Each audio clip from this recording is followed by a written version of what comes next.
আল্লাহ পাক আজকে আপনাকে হয়তো 1 কোটি টাকা দিয়েছেন, কালকে আল্লাহ না করুক 1000 টাকার জন্য মানুষের কাছে হাত পাততে বাধ্য করতে পারেন আল্লাহ পাক। এমনও কিন্তু দিন আসতে পারে, দিন সবার সবসময় সমান থাকে না। আজকে আপনার কাছে 1 কোটি টাকা আছে, কিছু মনে হচ্ছে না, কালকে কে জানে আল্লাহ না করুক যে 1000 টাকা কারো কাছে চাইতে হচ্ছে, 1000 টাকার জন্য ঠেকে গেছেন, হতে পারে না? তো রিজিককে মানুষ তাজিম না করলে রিজিক দূরে চলে যায়। দুটো বিষয় খেয়াল রাখবেন, দুটো বিষয়। এক হচ্ছে মাঝে মাঝে মনের মধ্যে কিছু আমল করার ইচ্ছা আসে না? মনে হলো যে আচ্ছা একটু 10টা আয়াত পড়ি, মনে আসে না মাঝে মাঝে? এমন মনে হয় না? ওই সময় এই যে মনের মধ্যে যে এই ইরাদাটা জাগ্রত হওয়া, এটাকে আমরা বলি ওয়ারিদ। অন্য ভাষায় আপনি বলতে পারেন মেহমান। কি বলতে পারেন? এটা আল্লাহর পক্ষ থেকে আপনার কলবের মধ্যে মেহমান হিসেবে এসেছে। এখন আপনি যদি আমলটা করেন, সেই মেহমান বারবার আপনার কলবে আসবে। যদি আপনি ওই সময় আমলটা না করেন, মেহমান চলে যাবে, মেহমান অসম্মানিত হলে পরে আর আসবে না। একইভাবে রিজিক আল্লাহ পাক দিয়েছেন, এর তাজিম যদি করতে পারেন রিজিক বেশি আসবে। রিজিকের তাজিম সম্মান করতে না পারলে রিজিক আসবে না, বেশি কমে যাবে। উসমান রাদিয়াল্লাহু আনহু সবচেয়ে ধনী ছিলেন না? কেন জানেন? কেন? এটা কি জানেন কেন ধনী ছিলেন? একে তো তিনি প্রচুর দান সদকা করতেন, এটা তো আপনারা জানেনই। আরেকটা জিনিস অনেকে জানে না, তিনি উটের পিঠে বসেছিলেন, কিছু একটা খাচ্ছিলেন, এই 2-1টা দানা পড়ে গেছে নিচে। উটের পিঠ থেকে নেমেছেন, নেমে সেই দানা উঠিয়েছেন, পরিষ্কার করেছেন, ধুয়েছেন, আবার খেয়েছেন। তার এই 2-4টা দানার কোনো কিন্তু মানে পরোয়া না করলেও চলে, তার প্রচুর অর্থ সম্পদ আছে। এত অর্থ সম্পদ যে তাবুক যুদ্ধের দিন 30,000 সেনাবাহিনীর দায়িত্ব নিয়েছেন। 30,000 সেনাবাহিনীর দায়িত্ব নিয়েছেন। সেনাবাহিনী যাবে, থাকবে, খাবে, তাঁবু টাঙাবে, সব দায়িত্ব তার। 30,000 সেনাবাহিনীর দায়িত্ব নেওয়া কি চারটাখানি কথা? তো এই সাহাবী এই কয়েকটা খাবারের দানা উঠিয়ে খেলেন। নবী সাল্লাল্লাহু আলাইহি ওয়াসাল্লাম বলেছিলেন যে তোমাকে আল্লাহ পাক রিজিক বাড়িয়ে দিবেন না কেন? তুমি রিজিকের যে তাজিম, যে সম্মান তুমি করো, এর বদৌলতে আল্লাহ পাক তোমাকে বেহিসাব রিজিক দিবেন। দুইটা বিষয় খেয়াল রাখবো। আমলের মেহমান হৃদয়ের মধ্যে আসলে তাকে ফিরায় না দেওয়া, তাহলে সেই মেহমান কিন্তু আর আসবে না। মেহমানকে মূল্যায়ন করলে মেহমান বারবার আসবে ইনশাআল্লাহ। আর রিজিকের তাজিম না করলে রিজিক কিন্তু আপনার ঘরে বেশি বেশি আসবে না। এমনি তো হারামের যুগ, এমনি সুদের যুগ, এমনি ঘুষের যুগ। অলমোস্ট এভরি ফ্যামিলি সুদখোর এখন, অলমোস্ট এভরি ফ্যামিলি। মেয়েরা স্পেশালি যারা শাশুড়ি টাইপের, আপনারা মাইন্ড করেন না, তাদের সাইকোলজি যে এতই নিচে নেমে গেছে এখন যে আমার মেয়ে জাহান্নামে যায় যাক। হ্যাঁ, আমার মেয়ে জাহান্নামে যায় যাক, সমস্যা নাই, দুনিয়াতে সে যেন ভালো থাকে। এটা কেন বললাম? একটা সুদখোরের ঘরে তুলে দিতে সে দ্বিধাবোধ করতেছে না, একটা দুর্নীতিবাজের ঘরে তুলে দিতে দ্বিধাবোধ করতেছে না, একটা ঘুষখোরের ঘরে তুলতে দ্বিধাবোধ করতেছে না।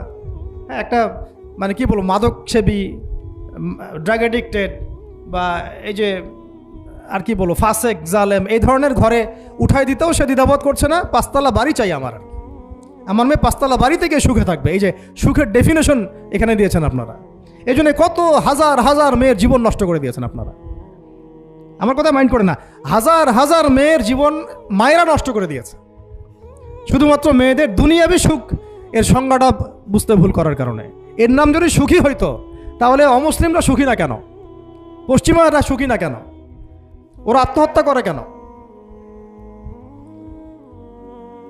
এইভাবে মেয়েদের জীবন নষ্ট করেছেন।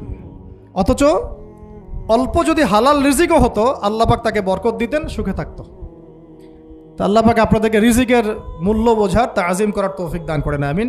তো অনেক ভিতরে চলে যাচ্ছে আমি, সময় আমাদের হাতে আরও শর্ট হয়ে আসতেছে।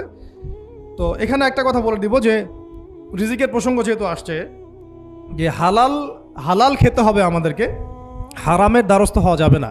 আপনার স্বামী যদি হারাম খায়, আপনি স্বামীকে বুঝান, তাকে ওই চাকরি ছেড়ে দিতে আপনি উৎসাহিত করেন। আমি আপনাদেরকে একটা অনেস্টির সাথে একটা কথা বলি, যত এই যে প্রশাসনে যত ঘুষখোর আছে, ঠিক আছে, যত দুর্নীতিবাজ আছে, যত মাদক সেবী আছে, মাদকের ব্যবসায়ী আছে, যত সুদখোর আছে, এরা সবাই কেন এই খারাপ কাজগুলো করে জানেন? তার স্ত্রীকে ভালো রাখার জন্যে, তার মাকে ভালো রাখার জন্যে, তার সন্তানদেরকে ভালো রাখার জন্য। তাহলে স্ত্রী হিসেবে, সন্তান হিসেবে, মেয়ে হিসেবে আপনি বলবেন যে আমাদের এইসব ভালোর দরকার নাই আব্বু, হে আমার প্রিয় স্বামী, আমার এসব ভালোর দরকার নাই। হে আমার ছেলে, আমার এসব ভালোর দরকার নাই, তুই হালাল পথে থাক, ওইখানে তুই আমাকে ডাল ভাত খাওয়া, আমি খুশি আছি। এইভাবে আপনারা তাদেরকে মোটিভেট করেন, দেখবেন সমাজে হারাম কমে গেছে ইনশাআল্লাহ। আর হারাম খাওয়া এই ছেলে মেয়েগুলোও কিন্তু মানুষ হবে না। হারাম খাওয়া যে ছেলে মেয়েগুলো রক্ত মাংস করে উঠছে, এরাও কিন্তু মানুষ হবে না। আল্লাহ পাক আমাদেরকে হালাল খাওয়ার তৌফিক দান করেন, এবং এই হালালের জন্য আপনাদের ভূমিকা অনেক বেশি। আমরা উত্তরবঙ্গ সহ দেশের বিভিন্ন জায়গায় সফর করে যেটা দেখেছি, যত সুদী এনজিও আছে না, এনজিওগুলোর মধ্যে মহিলাদের নামই বেশি, জানেন? মহিলাদের নাম বেশি সুদী এনজিওতে। তো এই দাওয়াতগুলো আমরা মা বোনদেরকে দিতে চাই যে কোন অবস্থাতে যেন হারাম রিজিকের দিকে আপনারা না ধাবিত হন, এবং রিজিকে তাজিম করেন, পরিবারের মধ্যে হৃদ্যতা ভালোবাসা বজায় রাখেন, একে অপরকে বিশ্বাস সম্মান এবং শ্রদ্ধা করেন।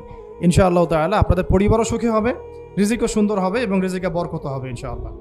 এরপরে আমি আর দু একটা পয়েন্ট নোট করেছি, বলে শেষ করে দিচ্ছি যে এটা স্পেশালি আমি আমাদের ওই সব দিনই বোনদেরকে বলতে চাচ্ছি যে বোনেরা এখনও বিয়ে শাদী করেন নাই। সেটা হচ্ছে যে বিয়ে করার আগেই দিনের বেসিক লেখাপড়া শেষ করেন। এত পাগল হওয়ার দরকার নেই। চরিত্র হেফাজত হচ্ছে না, রোজা রাখেন, ঠিক আছে? দিনই পড়াশোনা আগে শেষ না করে বিয়ে করতে যায় না।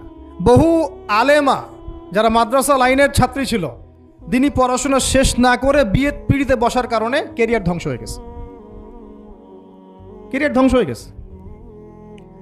বিয়ে পরে করেন, আগে পড়াশোনাটা, তুলনামূলক পড়াশোনাটাকে শেষ করে নেন। তুলনামূলক পড়াশোনা শেষ করতে 18 থেকে 20 বছর বেশি লাগে না। যদি আপনি শুরু থেকে শুরু করেন, একদম 18 থেকে 20 বছর হতে হতে আপনার পড়াশোনা মোটামুটি শেষ হয়ে যাবে। আর যে সাবজেক্টগুলো বললাম আমি, ওইগুলোই বেসিক পড়াশোনা। এখন এটা হয়তো সবার ভাগ্যে নসিব নাও হতে পারে, সেক্ষেত্রে বিকল্প অপশন আমরা যাব, কিন্তু আগে মূলনীতি হচ্ছে একটা লেভেল পর্যন্ত পড়াশোনা করার পরেই বিয়ে করেন। কারণ বিয়ের পরে আপনার যত রেসপন্সিবিলিটি আসবে, এটা তখন পড়াশোনা মেনটেন করা এতটাও সহজ না, প্রায় অসম্ভবের পর্যায়ে পড়ে যায়। আর দু একটা বাচ্চা কাচ্চা হয়ে গেলে তো তখন আর কোনো কথাই নাই। তাহলে আপনারা কি আমাদেরকে আয়েশা রাদিয়াল্লাহু আনহার মতো একটা প্রজন্ম দিতে পারবেন না? যদি এটা আপনাদের উদ্দেশ্য হয়, সেক্ষেত্রে কি পড়াশোনা শুরু থেকে করা উচিত না? এখন এই সুযোগটা আমাদের সব বোনদের সামনে হয়তো থাকে না, এই জন্য আমরা বললাম যে বিকল্প অপশনগুলোতে আপনারা দিন শেখার চেষ্টা করেন। আর এরপরে যখন বিয়ে করবেন, পড়াশোনা মোটামুটি শেষ হয়েছে, বিয়ে করবেন, এখন 18-20 বছর বয়স হয়ে গেছে, এখন আল্লাহর ওয়াস্তে দুনিয়াবি বিষয়কে সর্বোচ্চ অগ্রাধিকার দিয়েন না।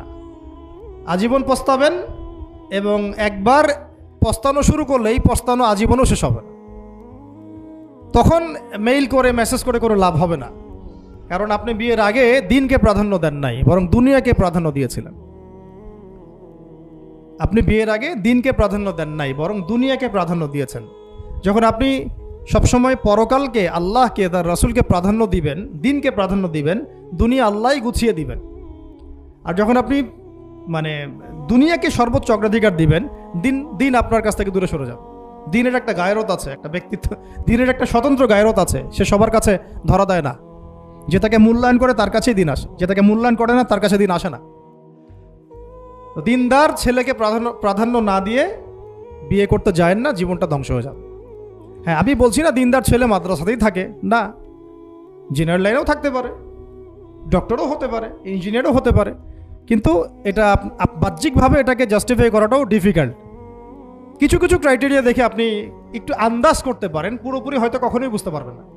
সেটা হচ্ছে দিনের প্রতি তার ফিকির কেমন, দিন নিয়ে তার কাজ কেমন, তার লাইফস্টাইল কেমন, তার পরিবার কেমন, কোন পরিবেশে সে বড় হয়ে উঠেছে, তার একাডেমিক্যাল সার্টিফিকেট কেমন, তারপরে তার দাওয়াতের মেহনতে অ্যাক্টিভিটিস আছে কিনা, বা ব্যবসা হালাল কিনা, বা চাকরিটা হালাল কিনা, নামাজ ঠিক আছে কিনা, তার মধ্যে সুন্নাহ আছে কিনা। এগুলো কিছু কিছু বাহ্যিক সাইন, যেগুলো দেখে আমরা একটা আইডিয়া নিতে পারি। তারপরে বলবো যে এখানে 100% আপনি এনশিওর হতে পারবেন না, ওইটা আল্লাহ পাকের হাতে। তো ওইটাও যদি এনশিওর করতে চান, তাহলে কি করতে হবে? তাহলে নিজেকে দিনদার হতে হবে। আমি নিজে যদি ভালো দিনদার হই, তাহলে ইনশাআল্লাহ আল্লাহ পাক আমাকে দিনদার স্ত্রী দিবেন। নিজে দিনদার না, তাহলে কি রেডিমেড দিনদার ছেলে আসবে? কখনই আসবে না।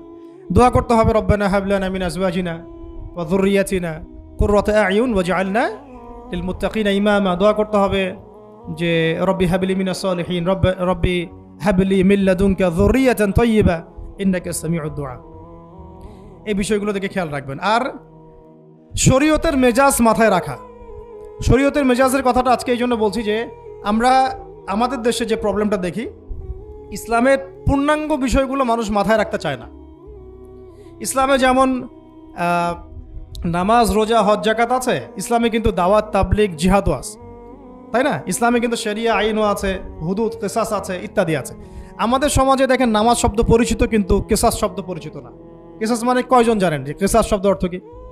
অনেকেই জানে না। কিন্তু কিসাস একটা কোরআনের একটা ফান্ডামেন্টাল বিধান যে কেউ যদি আপনার চুরি করে হাত কেটে ফেলতে হয়, কেউ যদি ব্যভিচার করে বেত্রাঘাত করতে হয়, বিবাহিত হলে রজম করতে হয়, কেউ যদি মুরতাদ হয় তারও মৃত্যুদণ্ড শাস্তি আছে, কেউ শাতেমে রাসূলকে গালি দিয়েছে তারও মৃত্যুদণ্ড আছে। এরকম অনেক বিধান আছে, হুদুদ এবং কিসাস আছে।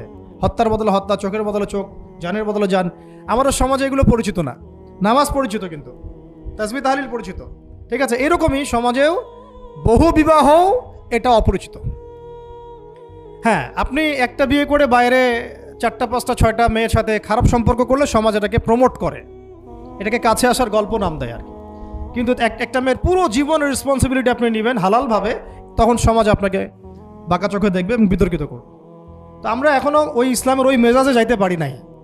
আমার মেয়েকে বড় করার সময় এটা তার মাথায় ছোট থেকে দেওয়া উচিত যে হ্যাঁ, ইসলামে কিন্তু বহু বিবাহের ব্যাপারও আছে, ওকে ওইভাবেই ওই মেজাজেই বড় করা উচিত। এখানে আরেকটা প্রশ্ন আসতে পারে যে এটা তো ঐচ্ছিক। অবশ্যই ঐচ্ছিক, কেউ চাইলে করতে পারে, কেউ চাইলে নাও করতে পারে, সবার উপর এটা ফরজ না, কখনোই না। এবং এটাকে আমরা বড় স্কেলে এটাই সুন্নত এটাও বলতে পারবো না। ওইটা একটা নির্দিষ্ট প্রেক্ষাপটে অ্যাপ্লাই করার বিষয় ছিল। যেমন উহুদের যুদ্ধ হয়ে গেছে, অনেক মেয়ে এতিম হয়ে গেছে, এখন এই মেয়েগুলোর দায়িত্ব কে নিবে? বহু বিবাহের ব্যাপারটাতে আসলো তখন সূরা নিসার আয়াত যে তোমরা এখন পছন্দ হলে মাসনা সুলাসা রুবা করতে পারো। এটা কাউকে ফরজ করা হয় নাই, কারো উপরে ফরজ করা হয় নাই। যার সামর্থ্য আছে তোমরা করতে পারো, খালাস। ওই মেয়েগুলোর দায়িত্ব নিয়ে নেওয়া হলো রাষ্ট্রীয়ভাবে, এবং তারা সম্ভ্রম পেল, সম্মান পেল, গার্ডিয়ানশিপ পেল, তাদের সমস্ত অধিকার ফিরে পেল। এটা ইসলামের একটা বিধান আছে। একেবারে এটাকে বাদ দিয়ে এটাকে অস্বীকার করা, কুফরি করলে কিন্তু কোরআনের সাথে আপনার কুফরি হয়ে যাবে। আপনার নিজস্ব রুচিবোধ থাকতে পারে যে আমি এটাকে পছন্দ করি না, সেটা আপনার ডিসিশন, এটা কোনো সমস্যার কিছু নাই। এমনকি ইসলাম আপনাদেরকে বলেছে যে মেয়ের অনুমতি ছাড়া তাকে বিয়েও দেওয়া যাবে না। সবার নিজস্ব জায়গা থাকতে পারে, কিন্তু ইসলামের প্রত্যেকটা বিধানকে মাথায় রাখা যেটা ইসলামের একটা অংশ। না হলে আমরা অনেক সামাজিক সমস্যার সমাধান দিতে পারবো না। বাংলাদেশে এখন 6 লক্ষ মেয়ে আছে যারা এতিম, অবিবাহিতা, বিধবা, আরও বেশি। আমরা রাষ্ট্রীয়ভাবে তাদের কোনো ব্যবস্থা করতে পারবো না, সম্ভব না। তো এইখানে মেয়েদেরকে, যেহেতু মেয়েদের মধ্যে আমি কথাগুলো বলছি, এই জন্য আমি এই কথাটা টাচ করলাম যে ইসলামের পূর্ণাঙ্গ বিষয়গুলো আমাদের মাথার মধ্যে রাখা, যে আমাদের যেন এমন কোনো বিষয়কে অস্বীকার করে না বসি যেটা আবার আমাকে ইমান থেকে বের করে দিবে। আমার নিজের আমল না হতে পারে, আমি নিজে সেটা পছন্দ না করতে পারি, বা আমার মতামত থাকতে পারে, সেটা আলাদা ইস্যুস। কিন্তু ইসলামের বিধানগুলোকে আমরা কোনোভাবে যেন ডিনাই করতে না যাই, এটা আমাদের মাথায় রাখতে হবে। আর এটা সমাজের কল্যাণের জন্যই আল্লাহ রাব্বুল আলামিনের পক্ষ থেকে একটা এখতিয়ার দেওয়া হয়েছে। আর দুটা বিষয় বলে শেষ করে দিচ্ছি, সেটা হচ্ছে ওই যে ইলমের কথা বলেছিলাম শুরুতে, এর সাথে আমি আমার ব্যক্তিগত জীবন থেকে বলছি আর 3টা জিনিস ইলমের সাথে খুব বেশি কানেক্টেড, এটা মাথায় রাখবেন। একটা হচ্ছে আদব। একটা কি? আদব। আদব রক্ষা করতে না পারলে ইলম অর্জন করতে পারবেন না। তাই আদব রক্ষা করার জন্য আমাদেরকে ওই জেনারেল লাইনে পড়াশোনার মেজাজটা ত্যাগ করে আসতে হবে। আমরা ওইখানে যে মেজাজে পড়াশোনা করি, ওই মেজাজটা আমাদেরকে একটু কর্পোরেট হতে শেখায়। মানে আমি বেতন দিয়েছি 500 টাকা, আমি 500 টাকার ক্লাস পাইলাম না কেন, তাই না? মেজাজটা এরকম আর কি। অথচ এখানে ওস্তাদের দোয়া নেওয়ার জন্য আমাদেরকে সিরিয়ালে দাঁড়িয়ে থাকতে হবে। এটা হচ্ছে এই প্ল্যাটফর্ম, এটা হচ্ছে ওই অন্য জায়গা। এখানে একজন নবী হয়েও মুসা আলাইহিস সালাম যুগের পর যুগ হাঁটছেন এমন একজন ব্যক্তির সাক্ষাতের জন্য যিনি তার চেয়ে বেশি জ্ঞানী। তার নাম খিদর আলাইহিস সালাম, যিনি তাকে সাথে নিতে চাচ্ছেন না। তিনি বলছেন যে ইন্নাকা লান তাস্তাতিআ মাইয়া সাবরা, তুমি তো আমার সাথে ধৈর্য ধরতে পারবে না। কিন্তু মুসা আলাইহিস সালাম তারপরও চললেন, বারবার প্রশ্ন করলেন, কিন্তু শেষ পর্যন্ত সম্পর্ক কিন্তু নচ্ছেদ হয়ে গেল। মনে আছে কি? হাদিস সূরা কাহফের কথা বলছি। তো এটা হচ্ছে এই ইলমের জায়গাটা এমন একটা ইলমের জায়গা যেখানে আদব রক্ষা না করলে ইলম পাওয়া যাবে না। আরেকটা বিষয় হচ্ছে তাসকিয়া, ইলম অর্জন করে ওস্তাদের কাছ থেকে দোয়া নেওয়া এবং আত্মশুদ্ধি অর্জন করা। মনের মধ্যে কোনো হিংসা না রাখা। আমাদের সবার এখন মনের মধ্যে যে হিংসা দিয়ে ভর্তি, হিংসাগুলোকে ছেড়ে দেন, মন বড় করে ফেলেন, আল্লাহর জন্য ছেড়ে দেন, হিংসা ত্যাগ করেন, গীবত করা বন্ধ করে দেন, অপবাদ দেয়া তো একেবারেই নিষেধ, পরশ্রী কাতরতা ছেড়ে দেন, মনটাকে একদম খালেস করে রাখেন। একদম সাহাবী সম্পর্কে নবীজি বলছেন, এই যে এখন যে সাহাবী ঢুকবে মসজিদে ও জান্নাতি, সবাই আগ্রহ নিয়ে বসে আছে, কে এসে ঢুকলেন জান্নাতি। পরের দিনও সেম কথা, এখন যে ঢুকবে সে জান্নাতি। সেম সাহাবী ঢুকলেন, পরের দিনও সেম কথা, এখন যে ঢুকবে সে জান্নাতি। সেম সাহাবী ঢুকলেন। এবার একজন সাহাবী কৌশল করে তার বাসায় গেলেন, দেখি তো কি আমল করে সে। তো দেখলেন তো রাত্রেবেলা তাহাজ্জুদে উঠতেছে না, এশার নামাজ পড়ে ঘুমায় গেছে, ফজরের নামাজে উঠলো। 3 দিন থাকলেন, 3 দিন সেম সেম। তখন তিনি বললেন, আচ্ছা ভাই, তোমার ব্যাপারে নবীজি এরকম মন্তব্য করেছেন, তোমাকে তো এমন কোনো খাস আমল করতে দেখলাম না। তো তিনি বলছেন, আচ্ছা একটা বিষয় হতে পারে, আমি অত বেশি আমল হয়তো করি না, কিন্তু আমি যখন ঘুমাতে যাই আমি সবাইকে মাফ করে দিয়ে ঘুমাই। মন ফ্রেশ, মনটা থেকে সব বের করে দেওয়া, এটা তাসকিয়া, এটা ইলমের সাথে সম্পৃক্ত। আল্লাহ পাক আমরা সবাইকে এই বিষয়গুলো বোঝার তৌফিক দান করেন, আমি। আর এরপরে আমি বলবো যে সন্তান প্রতিপালনে যত্নশীল হন, কারণ এরপরে তো আমাদের অ্যাসেট তারাই। এবং মেয়েদেরকে আমি বলবো যে আপনারা বেশি বেশি সন্তান নেবেন। কে শিখাইছে একটা বাচ্চা নিতে হবে, 2টা বাচ্চা নিতে হবে? এগুলো বোগাস কথাবার্তা পশ্চিমারা শিখাইছে। আর নবী সাল্লাল্লাহু আলাইহি ওয়াসাল্লাম কি বলেছেন? আমি সেই নারীদেরকে নিয়ে গর্ব করব যেই নারীরা বেশি বেশি সন্তান জন্ম দিতে পারে। আমি আমার উম্মতের সংখ্যা নিয়ে গর্ব করব। হ্যাঁ, সবার ফিজিক্যাল কন্ডিশন এক না হতে পারে, কিন্তু এই মানসিকতাটা ত্যাগ করতে হবে যে আমার একটাই, 2টি সন্তানের বেশি নয়, একটি হলে আরও ভালো হয়। এইসব পশ্চিমা তন্ত্রমন্ত্র বন্ধ করতে হবে, ঠিক আছে? এরপরে বলবো যে মিডিয়া দিয়ে, আচ্ছা, এই সন্তান প্রতিপালনের ক্ষেত্রে একটা কথা বলে দেই যে প্যারেন্টিংয়ের অনেক বই বাজারে বের হয়েছে, প্যারেন্টিং টিপস আছে। এই প্যারেন্টিংটা নিয়ে আলাদা ইনশাল্লাহ একদিন সেশন করবো, এখানে অনেক কথা বলার আছে। সন্তান প্রতিপালন একটা শিল্প, সন্তান প্রতিপালনটা একটা শিল্প, খুব ধৈর্যের কাজ, সবরের কাজ, লেগে থাকার কাজ। সন্তানকে সময় দেওয়া, ওর খাবারের দিকে খেয়াল রাখা, ওর মানসিকতার দিকে খেয়াল রাখা, ওর ফিজিক্যাল অ্যাক্টিভিটিস দিকে খেয়াল রাখা, ওর মানে আত্মা দূষিত হয়ে যাচ্ছে কিনা এটা খেয়াল রাখা, ওর ভালো একাডেমিক পরিবেশ নিশ্চিত করা, ভালো ওস্তাদ দেওয়া, ওর সাথে মেশা, ওকে আদর করা, অনেক কিছু আছে। এটা নিয়ে ইনশাল্লাহ আমরা একদিন আরেকটা সেশন করবো ইনশাল্লাহ। তো সন্তান প্রতিপালনের সাথে আমি বলবো যে প্রচলিত যে মিডিয়াগুলো, এই জি বাংলা, স্টার জলসা, এই যে পিছনে লেখা আছে যে অপসংস্কৃতি, এক কথায় বিজাতীয় অপসংস্কৃতি, এই মিডিয়াগুলো বাসা থেকে বন্ধ করে দেন। বা একেবারে টেলিভিশনের দরকার নেই বাসা। অনলাইনে আমরাও কিছু কিছু ক্ষেত্রে আসলে আমরাও অনলাইনের মধ্যে ডুবে গেছি। আমি নিজেও ফিকির করছি, চেষ্টা করছি এখান থেকে বের হওয়ার জন্য। আপনারাও বের হন, মানে প্র্যাকটিক্যাল জীবনে আসেন। এটা একটা ভার্চুয়াল জগৎ, এখান থেকে আমরা যা দেখি এটা আমাদের মাথার মধ্যে প্রভাব বিস্তার করে। বহু সামাজিক ঘটনা এবং পারিবারিক অঘটন এই ফেসবুক, ইউটিউব থেকে হচ্ছে। এই কন্টেন্টগুলো দেখা আমাদেরকে বন্ধ করতে, বাস্তবতার সাথে এগুলো কোনো সম্পর্ক নাই। আমাদের কিতাব পড়ার অভ্যাস বেশি করে বাড়াতে হবে, ওস্তাদদের সহবতে যাওয়া, আমল করা, কান্নাকাটি করা, দোয়া করা, ইস্তেগফার করা, আল্লাহর সাথে কানেকশন। আল্লাহ পাক আমাদেরকে মিডিয়ার এই রং ঢং বলি আমি, মিডিয়ার এই রং ঢংগুলো ত্যাগ করতে হবে। মিডিয়া একটা কিছু দেখলে আমাকে কেন কিনতে হবে? কেন আমি একটা মিডিয়াতে দেখলাম যে এরকম একটা নতুন অর্নামেন্টস আসছে, আমাকেই কেন কিনতে হবে? কেন আমি ওইটার জন্য আবার বাসায় চাপ দিব? কেন ওইটা আমি আমার পরিবারে ফাসাদ সৃষ্টি করার কারণ হবে? প্রয়োজন নাই। আর আমাদের মানে মাদ্রাসার মেয়েদেরকেও এসব থেকে দূরে রাখতে হবে, মিডিয়া থেকে দূরে রাখতে হবে। মানে সব মিডিয়া উপকারী না, বরং মিডিয়ার মধ্যে 99%ই ইসলামিক মিডিয়া না। যদি এটা হতো যে সব এর মধ্যে অ্যাটলিস্ট 10% ইসলামিক মিডিয়া, তাহলে বলতাম ওগুলো অ্যাটলিস্ট দেখেন। কিন্তু এখানে কিন্তু সেই সুযোগটাও পাচ্ছেন না।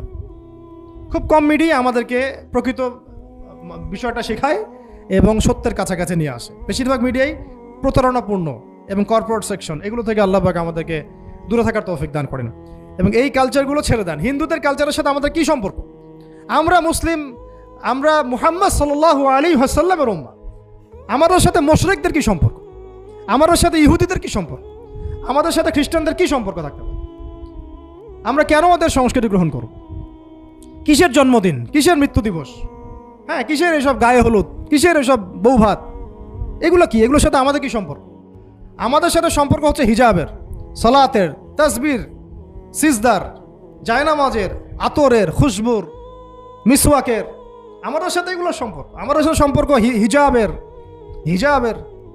আমাদের সাথে সম্পর্ক ইসলামিক ক্যালিগ্রাফির, ইসলামিক। আমাদের সাথে সম্পর্ক কোরআনের, হাদিসের, সিরাতের, লেখাপড়া, ইলমি পরিবেশের, তাসাউফের। এগুলো আমাদের কালচার। তো কালচার খুব ইম্পর্টেন্ট। কালচার থেকে দূরে সরে গেলে আমাদের আকীদা নষ্ট হয়ে যায়। আল্লাহ পাক আমাদেরকে আমাদের কালচার ধরে রাখার তৌফিক দান করেন। আর দুটো কথা হচ্ছে হিজাবে কঠিন হন, হিজাব একটু কঠোর হয়ে যান। এটা নিয়ে হয়তো আলোচনা শুনেছেন আপনারা, আমি জানি না পয়েন্টটা এসেছিল কিনা। তো হিজাবে আরও অনেক কঠিন হতে হবে আমাদেরকে, আস্তে আস্তে আরও। একবারে তো হয়তো আপনারা সব কিছু শক্ত করে ধরতে পারবেন না, অ্যাটলিস্ট আপনার ধারাবাহিকতা বজায় রাখ। হিজাবে অনেক কঠিন হওয়ার চেষ্টা করি। আমাদের অনেক দিনই বোনকে আমরা একটু ক্যাজুয়াল দেখি হিজাবের ব্যাপারে, এটা থেকে আপনার বের হওয়ার তৌফিক দান করেন, আমিন। আর একটা মেয়েদেরকে একটা নসিহত করবো, স্পেশালি যে অল্পে তুষ্ট থাকেন, অল্পে তুষ্ট থাকেন, ইনশাল্লাহ জীবনে সুখী হয়ে যাবেন ইনশাল্লাহ। আর শেষ কথা হচ্ছে আলেমা হওয়ার চেষ্টা করেন, আলেমা হওয়ার চেষ্টা করেন, দায়ী হওয়ার চেষ্টা করেন, এবং মেয়েদের মধ্যে ব্যাপক দাওয়াতি কাজ করার চেষ্টা করেন। এইটা জীবনের লক্ষ্য উদ্দেশ্য বানায় নেন ইনশাল্লাহ। আপনার জীবনের লক্ষ্য যদি এমনই হয়, দেখবেন এমনই জীবন সঙ্গিনী আপনি পেয়েছেন যার জীবনের লক্ষ্য সেম, তখন দুজনে মিলে আপনি কাজ করতে পারবেন ইনশাল্লাহ। আমাদের এখন প্রচুর আলেমা দরকার, আমাদের প্রচুর দায়ী বোন দরকার, আমাদের মুআল্লিমা শিক্ষিকা বোন দরকার, ঠিক আছে? আমাদের প্রত্যেকটা ডিপার্টমেন্টে এরকম যোগ্যতা সম্পন্ন দিনী বোনদেরকে দরকার। তো এইটা তো আর একা আমাদের পক্ষে গড়ে তোলা সম্ভব না। সবাই আমরা যদি হাত লাগাই এবং আমাদের উম্মাকে নিয়ে ফিকির করি, ইনশাআল্লাহ তাআলা আজকে যে বিষয়গুলো আলোচিত হলো এগুলো ইনশাআল্লাহ শুধু তাত্ত্বিক কথাবার্তায় সীমাবদ্ধ থাকবে না, ইনশাআল্লাহ বাস্তবেও রূপ লাভ করবে ইনশাআল্লাহ।